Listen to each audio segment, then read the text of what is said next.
Joining me now, senior Trump surrogate Bruce Lavelle and former U.S. Marine and veteran advocate Kate Monroe. Thank you both for being here.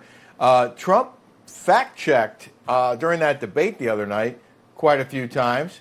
Remember when David Muir said this at the debate? Listen to this, guys. Crime in this country is through the roof, and we have a new form of crime. It's called migrant crime, and it's happening at levels that nobody thought possible. President Trump, as you know, the FBI says overall violent crime is actually coming down in this country. But Vice President Harris, the FBI they were defrauding statements. They didn't include the worst cities. They didn't include the cities with the worst crime. First of all, before we get to the rest of this, I want you both to talk about the fact that David Muir and the other moderator fact-checked Trump repeatedly or asked him to give them a yes or no answer repeatedly and never challenged Kamala Harris. Bruce, to you first. Well, hey, what do you expect? Listen, Kamala Harris's sorority sister is one of the panelists or the moderators. So, look, yeah. It doesn't surprise me because, David Muir, I actually met him a couple of times in the whole media circle world. But I can tell you they knew the questions. They knew pretty much preemptively what President Trump would probably say. So they would be ready.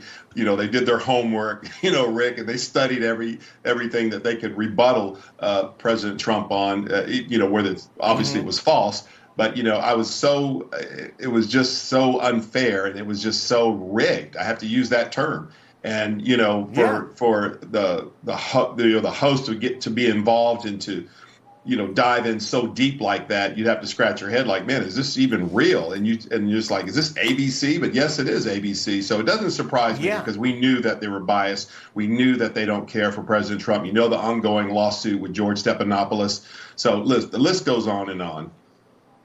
Well, I for one was hopeful that there would be some fairness, that they would actually treat both candidates the same, and they would use this opportunity to question Kamala Harris on stuff that she has dodged for the last several weeks. That they would use that opportunity and force her to answer questions, and of course they didn't. Kate, were you yelling at the TV like I was?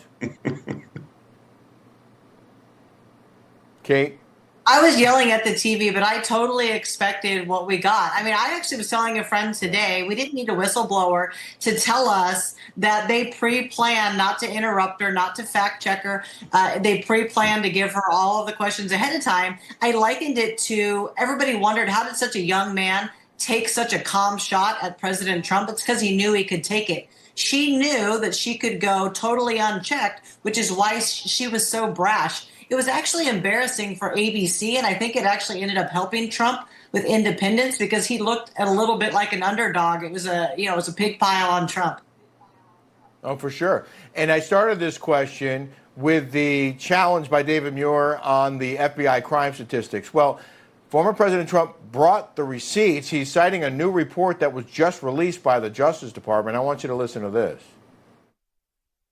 David Muir tried to correct me when I said that crime is rampant like never before. He said, oh, no. He said crime is going down. They just released brand new numbers just out last night, late, showing that since 2020, so this guy, David Muir, was correcting me, the FBI. Now the FBI defrauded. So violent crime, just out, nationwide is up 40%. Rape is up 42%. Car theft is up 42%. Aggravated.